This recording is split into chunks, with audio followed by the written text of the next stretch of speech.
ఎందుకనంటే భక్తిహీనులమైన మన కొరకు ఆయన ప్రాణం పెట్టాడు. మంచివారి కొరకు ఎవరో ఒకరు చచ్చిపోవచ్చు, కానీ భక్తిహీనుల కొరకు ఎవరు చనిపోతారు? సో మనము భక్తిహీనులమై ఉండగా యుక్తకాలమందు ఆయన మన కొరకు మరణించాడు. ఆయన ప్రేమ వెల్లడిపరిచిన విధానాన్ని మనం చూసినప్పుడు చాలా ఆశ్చర్యము ప్రియులారా. ఎంత ఆశ్చర్యం అనంటే, మన ప్రమేయం ఏమీ లేదు, కానీ ఆయనే మనలను హృదయం అనే తలుపుని చెప్పండి తట్టాడు. అందరి జీవితాల్లో అలాగే జరిగింది. హృదయం అనే తలుపు ఆయన తట్టినప్పుడు మనము తీసాం.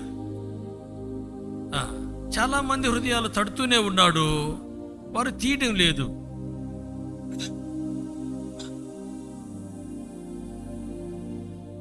ఆయన అందరికీ దేవుడు, అందరి హృదయాలు తడుతున్నాడు. అయితే ఆయన స్వరం విని తలుపు తీసినటువంటి వారు మాత్రము ధన్యులైనారు. మనము ధన్యతను పొందుకున్నాం. ఆయన మన జీవితంలోనికి దేవుడిగా ఆహ్వానించాం. ఆయన స్వరము మధురము.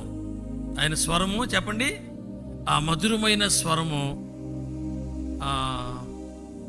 వినబడినప్పుడు మనము ఆయనకి తలుపు తీసాం, కోరుకున్నాం.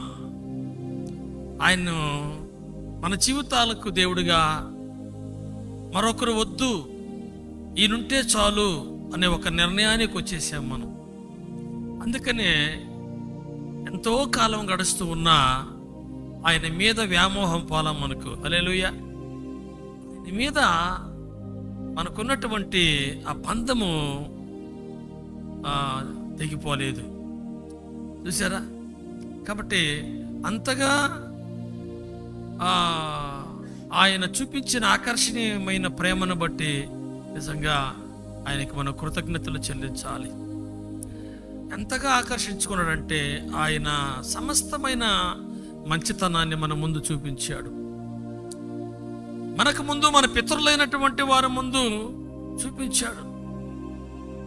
నేను ఈరోజు మరి ఇక్కడికి వచ్చి కూడా అలా బైబిల్ ఓపెన్ చేస్తే ఒక మాట కనబడింది. ఐగుప్తులో నుండి బయటికి వచ్చిన నాడే నేను వాళ్ళ చేయి పట్టుకొని నడిపించాను అన్నాడు ఆయన. హల్లెలూయా. బెదిరిపోతారేమో అని, భయపడిపోతారేమో అని, తప్పిపోతారేమో అని ఎన్నో రకాలైన ఆలోచనలు తల్లి తండ్రికి ఉంటాయి. అలాగే ఆయన కూడా ఆ ప్రేమను వాళ్ళని ఐగుప్తులో కన్నాడు, విమోచించాడు కదా. ఆ రోజు బయటికి వచ్చినప్పుడే పట్టేసుకున్నాడంట చెయ్యి. చూసారా వీళ్ళారా? దేవుని ఉన్నతమైన ప్రేమను బట్టి నేటి వరకు మనము నిలిచి ఉన్నాం. ఎందుకనంటే